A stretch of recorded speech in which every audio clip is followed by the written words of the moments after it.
Welcome to the Be Dadly podcast, where we discuss all things dadly, from being an entrepreneur while caring for toddlers to raising screenagers and talking the birds and the bees. We're here to help you traverse the vast and dynamic landscape of fatherhood. Enjoy practical advice, lots of puns, and even a few heart-touching moments. And the dad jokes are pretty good too. And now your host, Brandon Jones. Just like that, we're back, folks. Welcome back to the Be Dadly podcast. I'm Brandon Jones, your host. Today, I have a very special guest. Kerry Jackson is with me. Kerry is an incredible father here in the Austin area, and I met Kerry at a social gathering, and him and I got to talk about fatherhood, and he shared something with me that touched my heart so much. I said, will you please join me on my podcast and just talk about some of the role that you've taken as a father and the way that you've stepped up for the incredible people in your life? And we're just going to get into a little bit of his background. He has a very special story to share with you guys, and I think your heart will be as touched as mine. So stick around. If you haven't already, please do take the moment to like, subscribe, share this podcast with people you love. If you get to the end of this and you're really touched, please go ahead and share this message. It really does help a small channel like ours. So I really appreciate you guys. I hope that you enjoy today's episode. And now I just want to say, Kerry, thank you so much for being here. Thank you. Thank you for having me. Yeah. So Kerry, you're a father. You got 4 kids. When did you start your fatherhood journey? How old were you? And what was that? Paint that picture for us. So I started my fatherhood journey at the age of 23 when I was in the Army. Met the ex-wife. She had a young son with her, a young boy. He was about a year and a few months old. And that's when I started. I started when I started dating her and took over the fatherly duties at a young age. Gotcha. So you're 23, you're in the military. Mm-hmm. Which part of the military were you in? Army. Okay, you're in the Army, and you meet this girl, and she's got a young child. And where was his father at the time? Out of the picture. Gotcha. Yeah. So dad had been absent, and you started dating her, and you said, hey, I'm going to take over this role and raise this kid as my own. Yeah. And then together, you guys had more kids? Yeah, together we had 2 girls. Gotcha. I think one right before I deployed to Iraq. So when she was 2 weeks old when I deployed, and then the other one I had while I was working for the sheriff's department back then. Yeah. Gotcha. And so tell me about what was that? How'd that relationship start and how'd it go? And then I'm assuming, kind of based on the way you and I have talked, is that that relationship has kind of come to a close. Yes. Yeah. So tell me a little about it. Ended back in 2017, 2018, and moved on. We went our separate ways, and I moved here to the Austin area. Well, we were living in Pflugerville, then I decided to move into a deep Austin area, downtown Austin area. And when I came out this way, I loved it here. It was good purposefully because it was still maintained that relationship between my children, being able to go back and forth. Yeah, it's not too far. They were living in Killeen at the time, so it was like 45-minute, hour drive max at the time. So, yeah, I stayed in touch.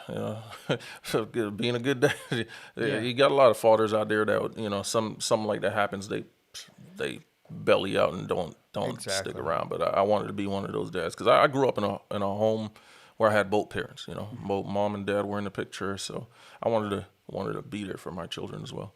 Yeah.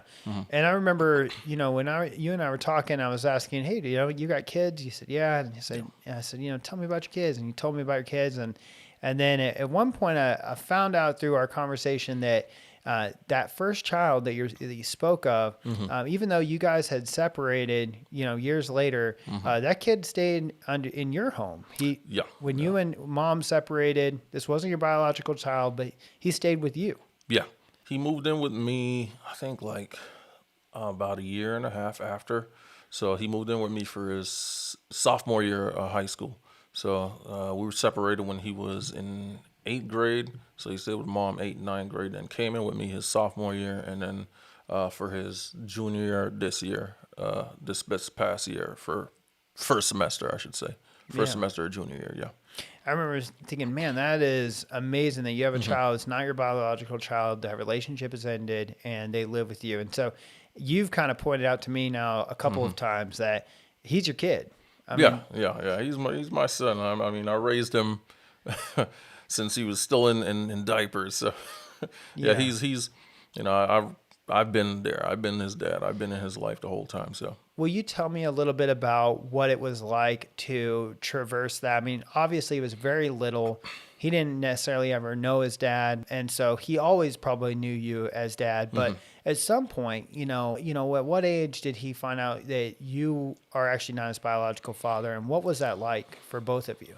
yeah, so he found out, I think, around like 11 or 12. Oh, Yeah, wow. about 10, 11, 12, sometime around there. And of course, not the question came about because, friends in school would be like, hey, are you sure that's your dad? And then I think one of his cousins let him know, like, yeah, that's not your real dad. And I was like, oh, interesting. man. But, it was a conversation that I knew was going to come around to have. We were going to come around to having that one day, once he starts becoming more curious and understanding of himself and trying to figure out himself. So, yeah, that conversation came up, and it was like, okay, yeah, hey, I'm not your biological dad, but, I'm still your real dad because I'm the one that's raised you for your whole life. But, yeah. And it kind of makes, it really goes to show like what a father is, right? A father is not like there are sperm donors out there, for example, right? Yeah. But they're not Yeah. fathers. No, they're not. Yeah. And there are men who are not the biological father who are absolutely fathers. Yeah. And it really makes us question like what is a father? I want to ask you, what do you think makes a dad?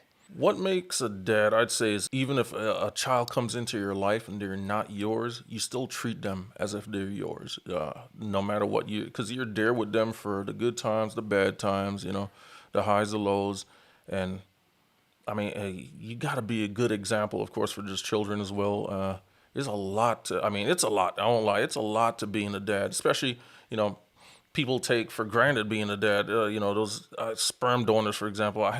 It's sad that, growing up. So I wasn't born and raised here in America. I was born and raised, here in the U.S. in the mainland. I was born and raised in the U.S. Virgin Islands, back on the island of St. Croix. So, it's so family oriented back home in the islands where, you stick it out through no matter what, and parents work it out and make things happen. And I grew up with my dad, like I said. So I watched my dad raise me and my brothers through thick and thin. And so his example was what I took on to becoming a dad of myself. Once I became a dad, I was like, okay, hey, I'm going to be here through thick and thin, no matter what. I know we're not biologically related, but I'm still going to be your dad. I've brought you up since you were a little baby all the way up till now. So I want you to feel what it is to have a man, that male relationship, that male bond in your life. Yeah. So, yeah. Man, that's amazing. And what a blessing this young man has to have you in his life. And how has that relationship been over the years? I mean, it must feel. I mean, I can only imagine, and I don't want to put words into it, but what's showing up for me inside is like I imagine for him, like to have this man that wants to be in my life, that wants to be here with me, care for me, know me, to be involved, and has not just tried to hit the eject button because things got difficult, but literally has stayed here thick and thin. I can just imagine that must be just a big warm feeling for him. But what has it been like? Has he had challenges with facing that he doesn't have that he doesn't know his, and I don't say real dad. I don't even want to say that because you're obviously the real dad, and that is very clear. But not knowing the biological father, has it ever been a challenge for him? And how's y'all's relationship? So in terms of not knowing his biological dad, I mean, we've tried plenty of times to, make it work and make him meet him. Like his birthday was this past December 15th. He turned 17, and biological was invited to come to the birthday party. He never showed, but I'll be honest. Like sometimes I feel like I feel the sadness more for him sometimes because, he's out there at the party. He's like, yeah, I ain't coming. But he's going out there having fun. But the whole time I'm feeling angry because I'm like, come on, man. Like, for real, you let him down another year?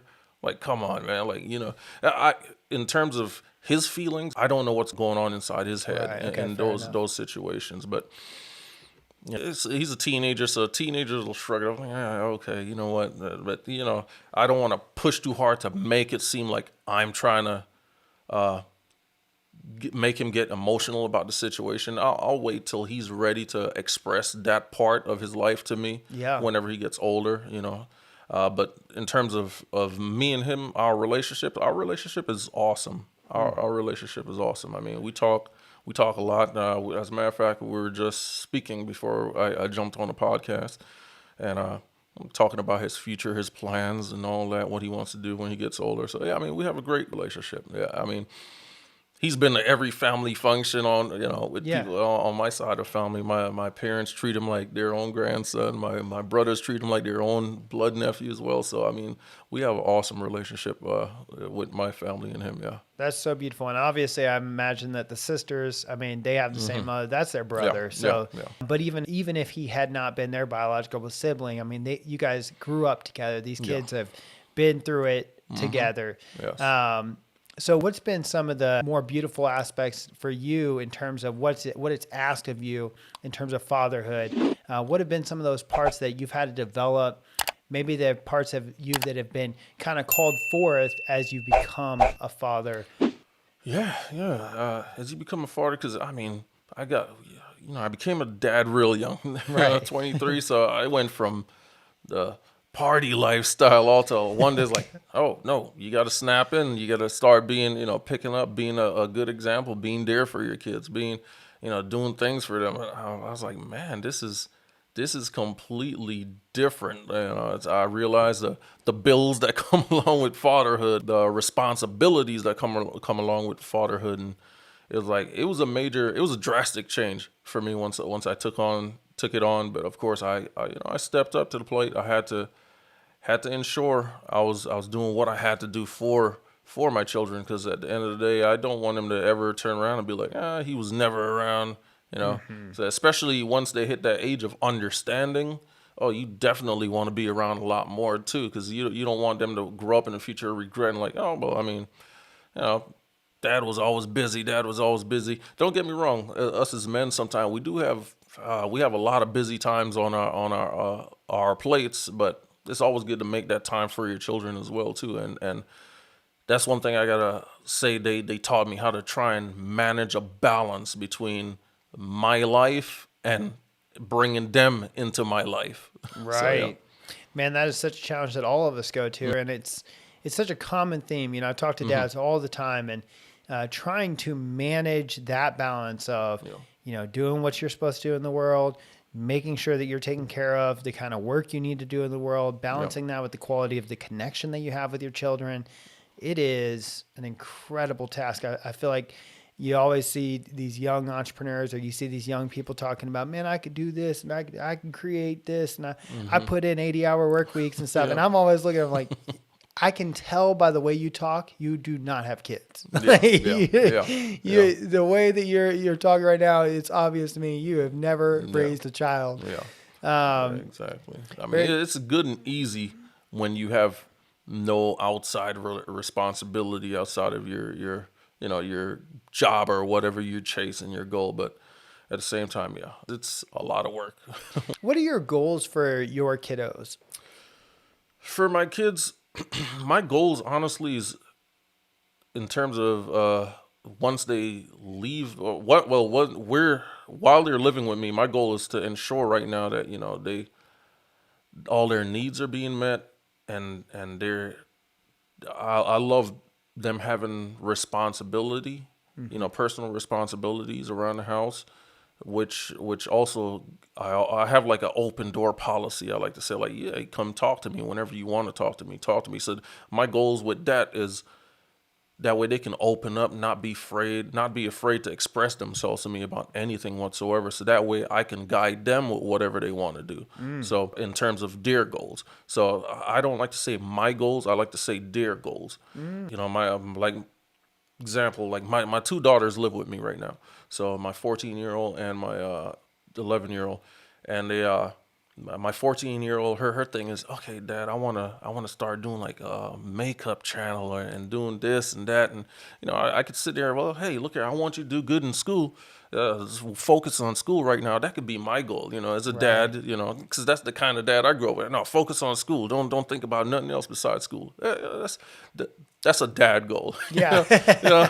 But fair enough. In terms of their goals now, what I like to do is, okay, we can do that. But man, I want to ensure while you're doing this is, I want to chase your goals of doing this dream of, because today kids nowadays are growing up with social media, and it's, all over. It doesn't matter. There's so many apps, so many different ways for them to make money. And I see, okay, well, yeah, you might succeed at this. And me saying, no, don't follow that might be me hindering what you could have been successful at. So I'll say, oh, all right, you can chase that. But at the same time, I want to ensure your grades are you're on top of it with your grades, on top of it with your schooling, and they are. My children are on top of it with their schooling, which is a plus. So what did I do? I got her camera equipment. I said, hey, here's all your stuff. I got her this week. I gave her a cell phone stand so she can put her cell phone and start it. I was like, yo, you have everything you need now. Yeah. Just chase it now. You can chase your goals, but at the same time, maintain your school goals as well, because your school goals are even though that's my goal being put on you to do well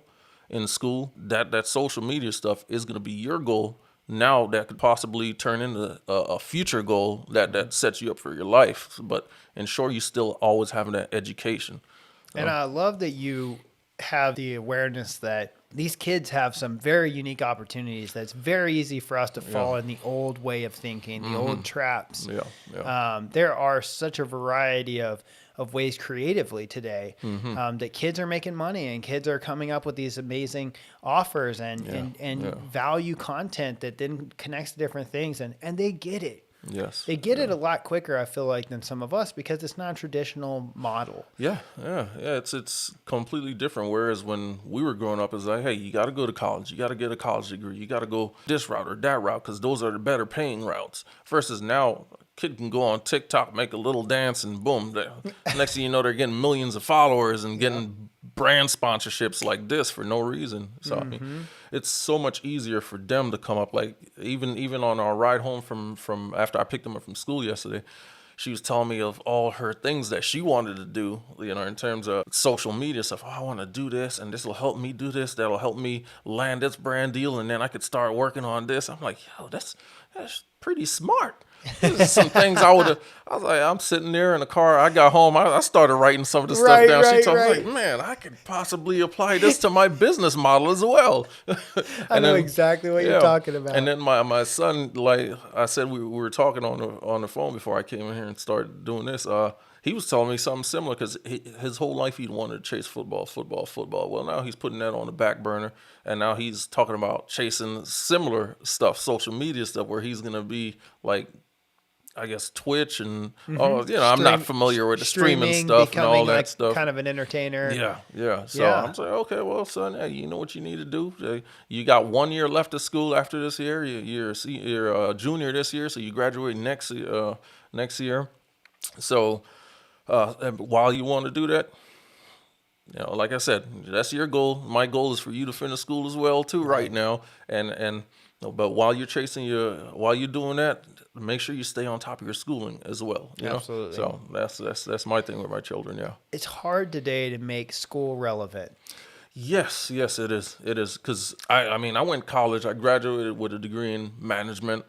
I've applied. Once I graduated, I applied to so many places with that degree. Nothing. So then I went and got my degree in personal training afterwards. Another degree in personal training. Applied, nothing with that as well. And that's back when I was into fitness so hard, so I was working out like crazy. Now I'm dad bod now. So. Yeah. And then after that, that's when I said, you know what?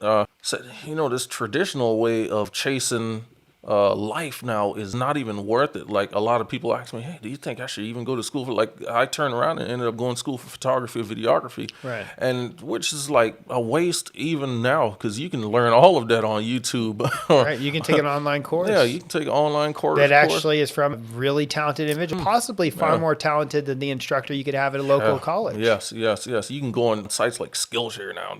Man, so much knowledge on there as well. But I realized, like, a lot of the old ways are gone. I mean, it's a waste. Unless you want to become a lawyer, doctor, by all means, stay focused. Stay focused into educational. But those traditional ways are gone. They're long gone. Because everything now you can pick up online like this. And kids nowadays are smart and realizing that. Absolutely. And they're chasing it. A lot of younger generations now chasing it. So I resonate so much because, we've talked about this. My son is also 17. He's a junior. He wanted to be in basketball. He never hit a height that he felt like he could ever really, do it. So he's actually started to pursue drop shipping. And smart. right Yeah, now yeah. what he's doing is seasonal drop shipping. So right now they just started a Valentine's store. So they're getting ahead of the Valentine's, That's helping smart, people yeah. order Valentine's stuff. And Yeah. so I think it's called valentinstrinkets.com or something like that. So Okay. anyways, and don't quote me on that because he'll be upset with me. He's like, you didn't even know my URL. Oh, man. So I'll have to add it in the description. But either way, so he started this little drop shipping thing with his buddies, and some of these online marketers have been inspired that these kids are so young. Two of his partners, or one of them is 17 and the other one is 16. And, they're three young kids that are trying to create a drop shipping business. Yeah, that's good. And they're using TikTok videos to get free advertisement. They're clicking on trending stuff. They're pairing up trending stuff with their drop shipping. And he's telling me all this. And I'm like, so Wecko, you're picking up on a trend and then you're adding in your product with the trend. He's like, yeah, Dad. And you can trend hack. And I'm like, trend hacking? This is great. Yeah. And he's like, yeah, Dad, I also got this AI that's adding friends and adding followers for me. It sends them a message. It's got a cadence to it, so it waits, so it doesn't trigger Smart, the see? thing. So They're learning all the tricks. I'm They sitting know here all the tricks listening of to the all trade. this. I said, man, son, this is impressive, buddy. I'm like, I could probably take some notes from you, Yeah. And so, but then I've got to motivate him to get through high school. I've got to keep him in there. And I told him,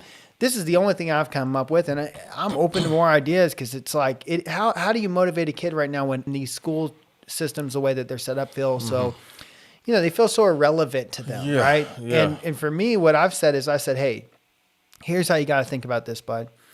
School is like a rite of passage Yes. Yeah. in your life. And it's not just now, it's going to be for the rest of it. I mean, I'm talking to you're going to be an old man and you're still going to have this experience.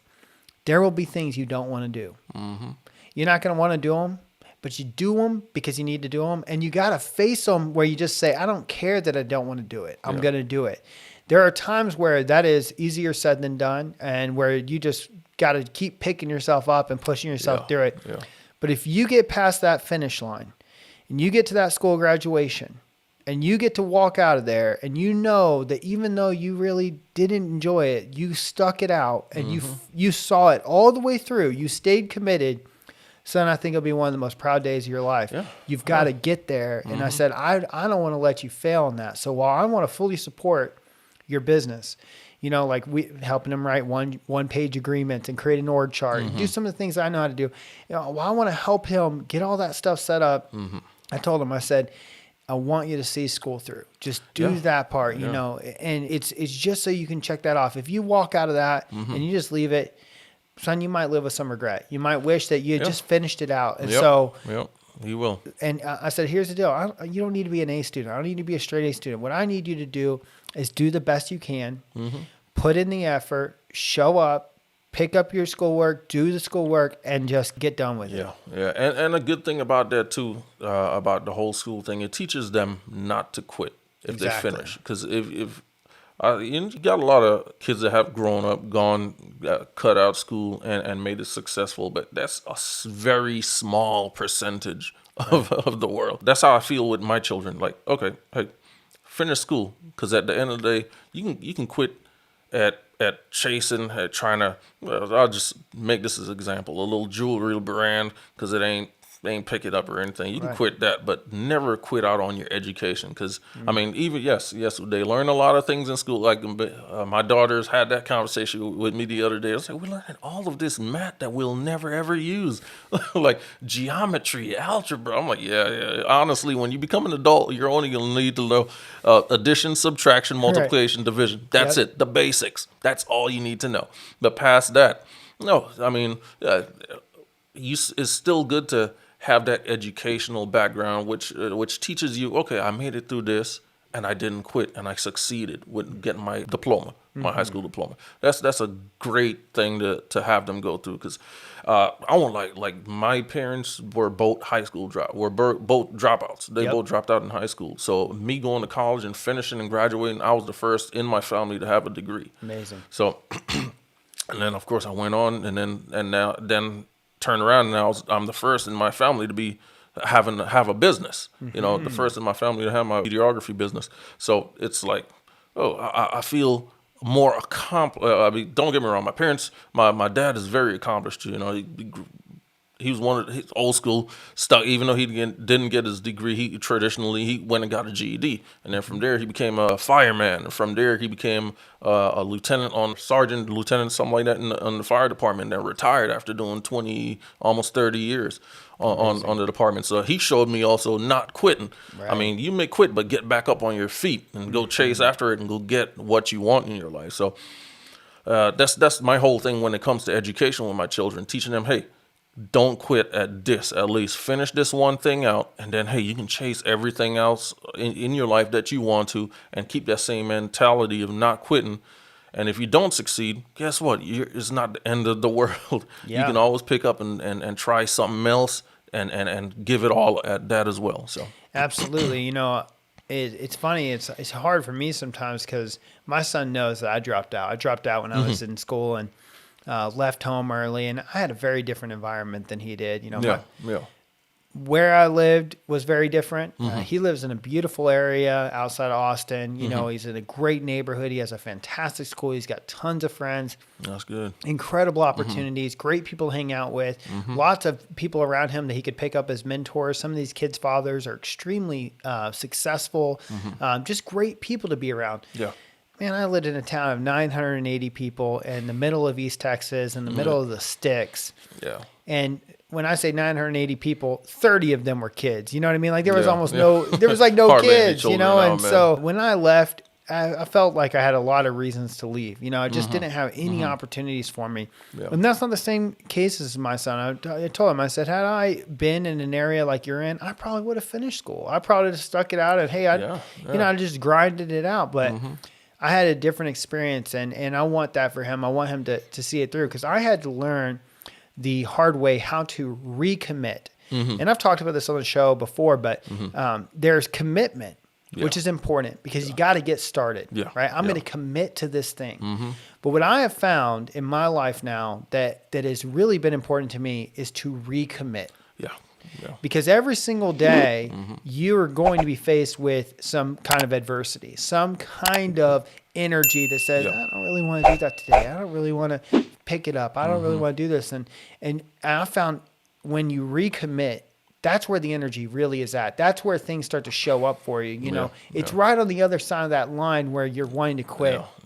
And for him, I'm like, you know, the longest thing you've done in terms of putting energy into has been school. Wouldn't it be a shame to run a marathon and just before you get to that finish line, you're like, I don't know, I'm kind of done. Yeah, exactly. It's like, man, I get that you're not running maybe the race that you want to, et cetera, but you got into a race, whether you like it or not, this is the race, finish it so you at least have that behind you and you know that you can put a pin in that. You can just say, you know what? Yeah, I finished school. I hated it, but I finished it. And, you know, in fairness, my son, he doesn't necessarily hate school. He doesn't really love it. That's for sure. And his brain is always occupied with his business. He's preoccupied with either business or working out. And man, I'm like thinking when I was his age, I was preoccupied with girls and smoking weed or something. You know, this kid's preoccupied with business and working out. I'm like, I can't even hate on him. Same here. Yeah, that's how I feel. Even with my kids, I'm like, man, okay, man. At your age, I was. Yeah, well, I that's one thing too. I did start working young because back then in the islands we could start working from a really young age. So I had my first job at 10. Yep. But you know, I always worked, but I was still preoccupied with kiddie stuff. Like I didn't go hang out with my friends or play video games. All get online on video games back then. That's what I think. Like the first Xbox came out. Right. But yeah. Today they're a lot more financially focused, which is good. Yeah. But at the same time, you guys, like I said, dad goals got to remind them, hey, at least complete this. And you're bringing up something interesting that they're a lot more financially focused. I feel like there's an important thing here that's happening in the world today, which is that I feel like kids are being sold the wrong message. Yeah. And I'm constantly having to combat this a little bit with my son. Yes, wealth is going to bring you more opportunities to travel, to see the world, to meet new people, to have things that you want, to have security, to sleep better at night. All of those things are true. Like you can't argue that. but it doesn't guarantee happiness. No. And I think today that it's been so over glamorized, especially the get rich quick models. Yeah. You know, oh, you just do this and basically, sell yourself, sell your soul, do a little dance, do this, be this, this thing, and you'll have all this fame and glory and all that stuff like that. And it's like, but what about like happiness? What about purpose? What about meaning? What about values? What about being centered? None of that's being sold to our kids. No, it's all grind. That's all they're seeing. Grind, work, and then you can play later once you're older. Of course, I tell my kids, hey, enjoy your youth. Enjoy your youth. I enjoyed mine. I won't lie. I enjoyed mine for a good while, and then once it became time, once I hit that age of okay, now I gotta buckle up and become an adult. So I enjoyed my youthful time, and I don't want to see my kids go down the route where it's like, oh, I worked all my early stages and now I have nothing. I have no social life or this and that because I burned through cut everybody out of my life and just focused on money. Like, it's bad. That's the message being sent out there nowadays too. I'm like, forget friends. I actually listened to one of those motivational stuff this morning. It's like, forget friends, disappear for 6 months and work on yourself. It's like, yeah. I mean, yeah, that sounds all good and such, but I mean, at least enjoy your early stages of your life first, because most of these people that are saying this enjoyed their early stages in life, and then they got focused as they got, as they got older. Whereas you got a lot of people that turn around now, they stayed too focused on their early stages, and then when they got older, they're like, I've sat down with a few people like that, and they say, I really wished I was more sociable when I was younger. Right. I wished I cherished relationships more. I wish I did this. I wish I did that. It's like, I don't know if you ever heard that story about that. You laying on your deathbed and then you're just staring at all the regrets in life. Oh, yeah. Yeah. So, I've heard the greatest regret you'll ever have is if you died and met the person you could have been. Yes. Yeah.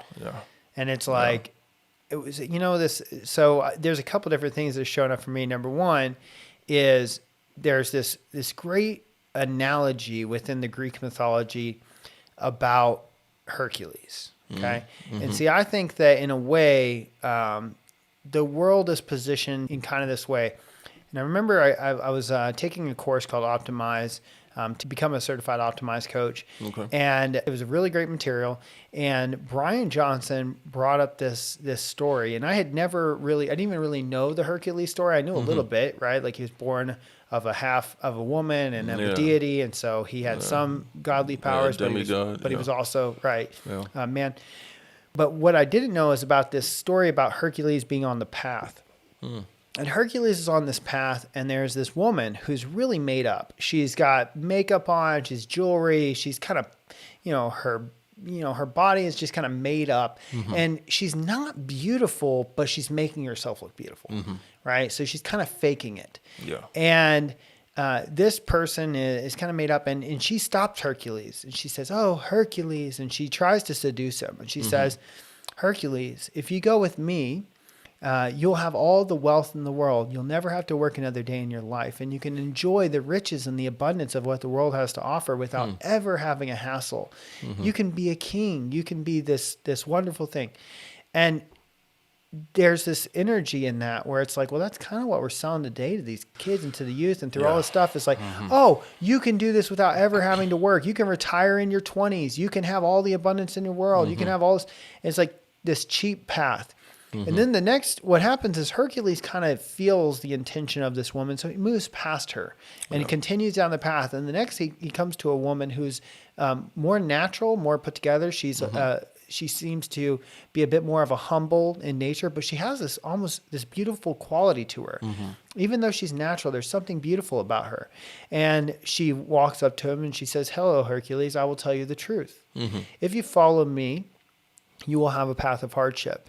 You'll face many obstacles, but it's through facing these obstacles and these hardships that you will earn the love and the adornment of the gods."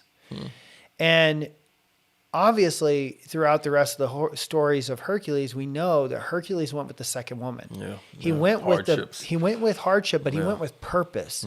He went with earning respect as opposed to just being given this fake glory. Handout. And so I think it's like, these kids need, that's an age-old tale. That tale's been around for thousands of years, right? That's a good one. But boy, it rings true today. It's like our kids they need to hear stories like this that help them understand when you see these made up people, these fake people, these people who you can see it in their face. The Botox is all over the face. Their lips are all pushed up. There's a fakeness about them. Yeah. There's a hollowness about them. And they're cutting people off in the streets. They're driving around with this haste and this energy, and they're not happy people. No, they're but not. They're driving those Mercedes, and you think to yourself, "Oh, that's what I want to be. That's who I want to be." And because you have a lot of them online. Social media portrays that fakeness so much. You got all these people that are, posting lavish lifestyles, but deep down they're sad. They have so many struggles. Because,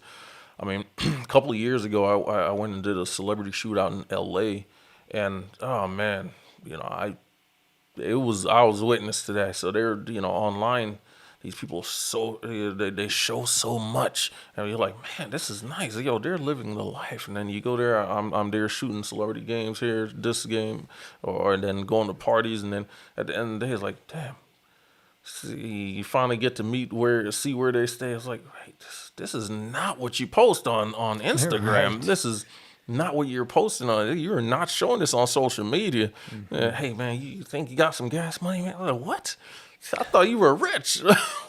where are those chains and all that stuff? That's borrowed for the shooting. And I was like, wow, this is, and so that's what kids are growing up seeing on social media. The fast life, the fast cars, this and that, not realizing that a lot of it is fake. Exactly. A lot of it is fake. And it's sad. It's sad, but... And it's harder to recognize that, back in the day, we were taught as kids, hey, what you see on TV isn't always real, right? Yeah. And at that time, it was like Hollywood stunts and stuff like that. Like that stuff wasn't real. Yeah. But today, it's really hard to discern because it's like they're showing a real life, reality TV thing, but it's not real, and it's not the reality. And so, a lot of them don't realize reality TV is scripted. A lot of it is scripted so hard. I see casting calls for Hollywood shows. I'm like, no. And you see people watching the shows. I'm like, oh man, that's scripted, right? I'm like, no. Yeah, and the kids, they think it's real, right? Exactly. They can't discern. They can't see the difference between reality and reality TV and real life, authentic, which is sad, but everything nowadays is forced to push that down their throat. Like, oh, see this, look at this, this is real, this is everything. It's sad. Like, even on even commercials nowadays, I'm like, wow, for real, they're really gonna push. I don't even watch TV, but sometimes I go around people that have a TV and I see what they're watching. I see the commercials. I'm like, wait, what? Like, for real? No, man, it's sad the stuff they're feeding people, and even on social media now. Social media has so many the little ads on social media, so and kids are seeing that as well too. Yeah. So I'm like, oh man, it's sad. They have so much fake being shoved down their throat in every which way, and kids are taking it at face value. Like, oh, that's real. What do you do to combat that? How do you face that in your home to try to help them make that discernment, try to help them realize what real values are and see through some of the BS? Like, what do you do? So with me, since I do like a lot of photos and videos, I always show them my work. Like, hey, see, this is the type of stuff they y'all see on TV. This is not real. This is not real. This is what I'm doing to make it look real for these people. Right. Like, or like with girls, a lot of stuff is, makeup stuff, jewelry stuff. So all these things that push them to say, oh, this will make you look beautiful. I'm like, no, look at you. You're beautiful the way you are. Right. Boys don't care about that stuff, but boys will chase stuff like, oh man, you got to be like, you got to be like this guy. He's a rapper. This guy, he's a. Why don't you want a Porsche? Why don't you? Yeah, want a Ferrari? Why don't you want this? Why you don't want all these stacks of money? Look, I'm Yeah, making a look phone at- call yeah, on look, this. They got these Yeah. money sites. My Yeah. son shows me the same thing. Yeah, and then I'm like, Look, Dad, he's this- only 19. Look at these stacks of cash. And the sad part is they don't realize a lot of that is just look here. This if you pull it up, $1. It's not even $1. Couple hundred. A lot of them says for motion picture use only in small written letters, so it looks real on the outside, but right down the middle where the band comes, Yep. it says for motion picture only. So I'm like, yo, this is all fake. All the stuff you're seeing is fake, man. But they don't show that. They make them grow up believing that stuff is real. Well, and it's like my son shows me this stuff. I said, son, where do you think this guy got the cash? Oh, he's a scanner, Dad. He does card scanners and he does that. And I'm like, Oh, no, that's illegal. criminal activity. Yeah, that's illegal. I'm like, and he's like, but Dad, he doesn't have to work that hard. I'm like, that is just waiting to get put into prison, bro. That's called fraud and I'm like, laundering. and he's stealing from people and their families, bro. Somebody's not eating. Somebody's gonna lose their house. I was like, that's not nothing. He's like, no, Dad, I know I wouldn't ever have that life for me, but man, Dad, doesn't that kind of look like kind of fun? And I'm like, man, son, I'm like, this is a shame that this is what's getting put in front of you guys all day long. Yeah, it's sad. It's sad. It's sad, but I try to put new influencers in front of him. Yeah. He brings influencers to me. He says, hey, Dad, watch this guy, watch this guy. Yeah. And I said, oh, okay. And I said, what? And so I always try to not impose my beliefs on him. So I said, what is it you like about him? Oh, he stands up for this. He does that. He cares about this. He really speaks a lot about that. Oh, so that's what's been inspiring you about him. He's like, yeah. I was like, well, I like that, son. I like that's what you're pulling out. Yeah. What do you notice about him that he needs to work on? Yeah. And I try to use that as a dialogue because, for example, he brings Andrew Tate to me and I'm like, I think the guy's kind of offensive.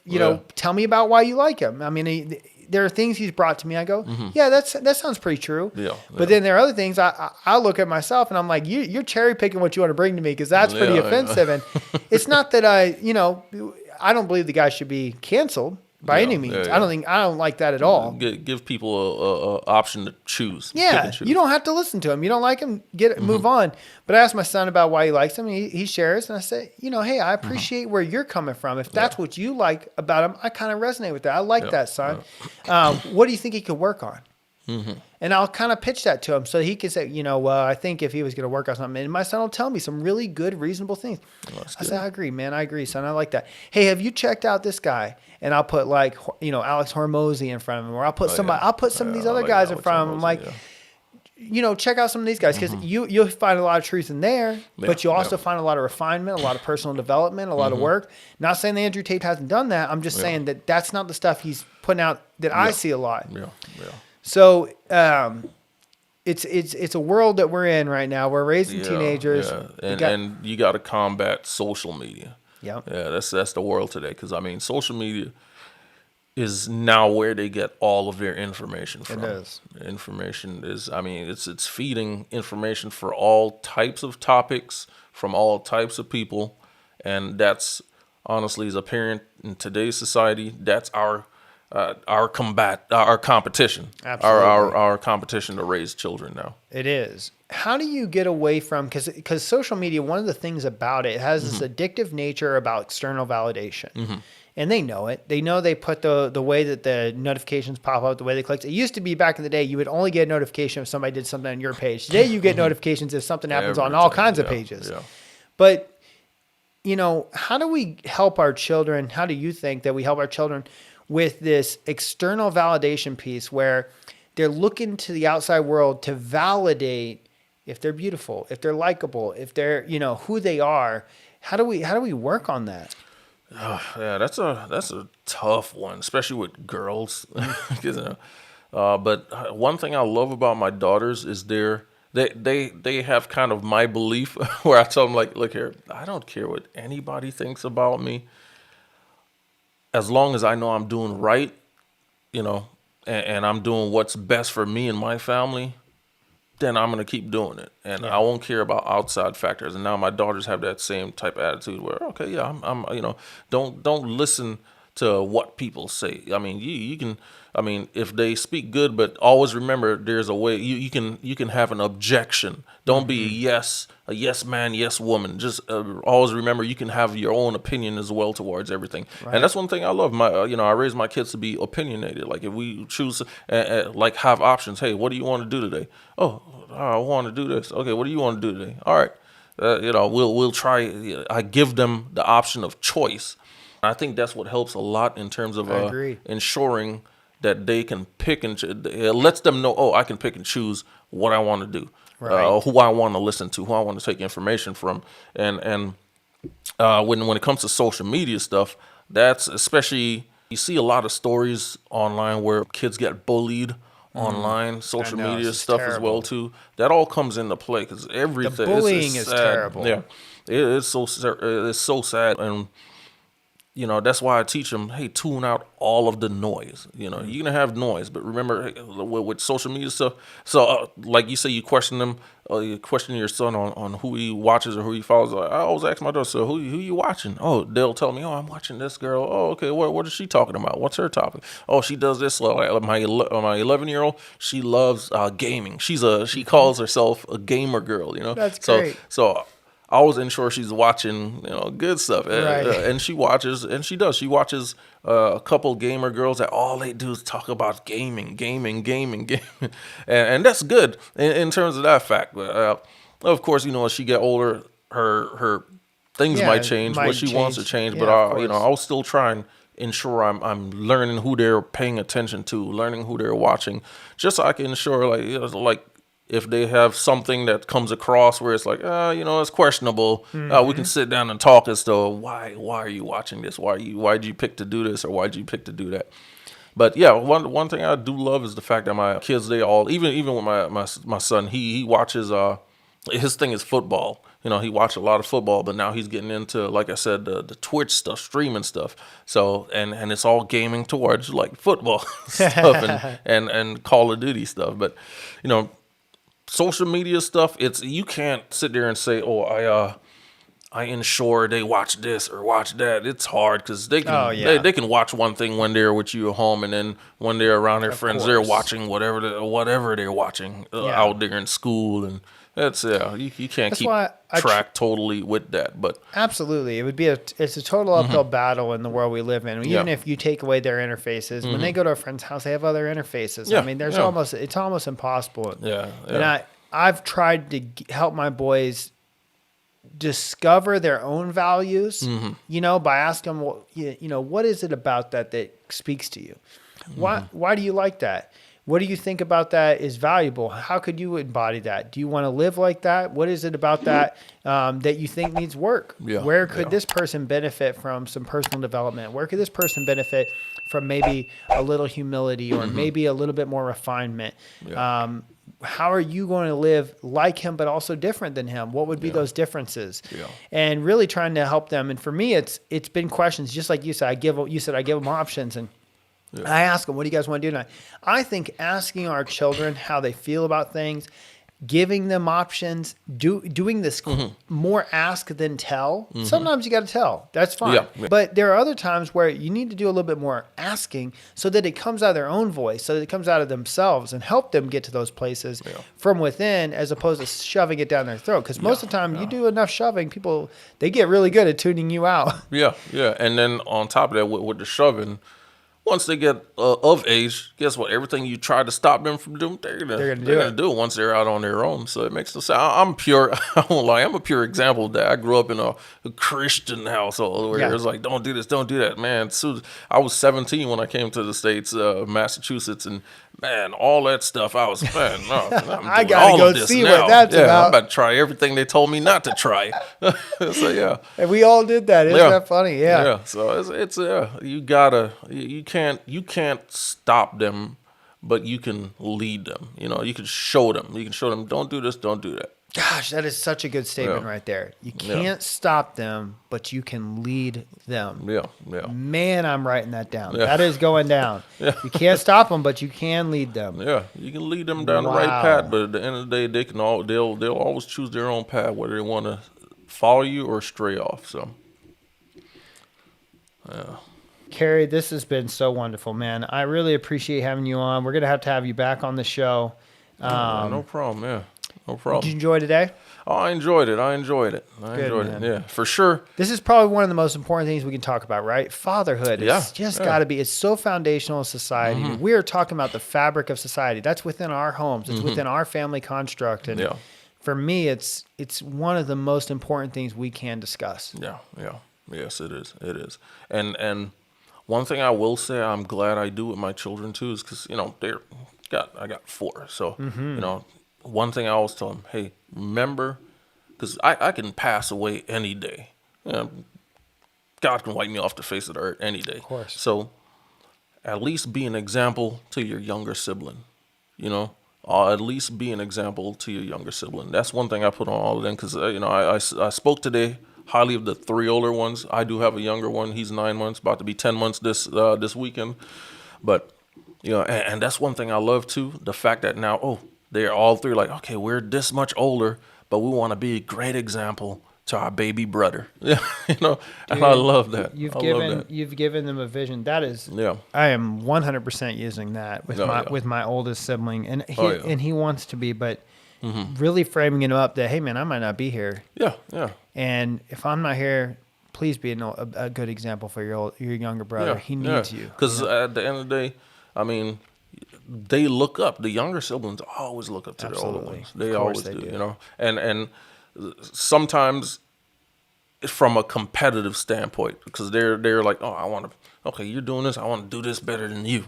But it's at the end of the day, they're still looking up, and you want to be a good example for your younger siblings, so that if they try and do something better than you, at least they're doing it on the right path. Yes. Man, that's a great vision, and I love that you share that with the kids. Thank you for sharing that with us, man. That's a little golden wisdom right there. Oh yeah. Well, thank you so much for being on the show. Let's have you on again. And if people wanted to reach out to you, get some of your videography work or do anything like that, where could they find you? They can find me on Instagram at Kerry Michael DP. That's Kerry Michael DP. Or I have a website, KerryMichaelDP.com. Great. Yeah. All right, man. Guys, if you need some videography work, you're looking for somebody that's talented, definitely hit up Kerry and get some work from him. And thank you again for being on the show. And thank you guys for tuning in. We hope you have a beautiful and blessed day, and we'll see you in the next episode. We hope you've enjoyed this episode. If you've received some value from it, please share it with other dads and consider leaving us a review on your favorite podcast platform. And we'll see you in the next episode. Looking for support with your fatherhood journey?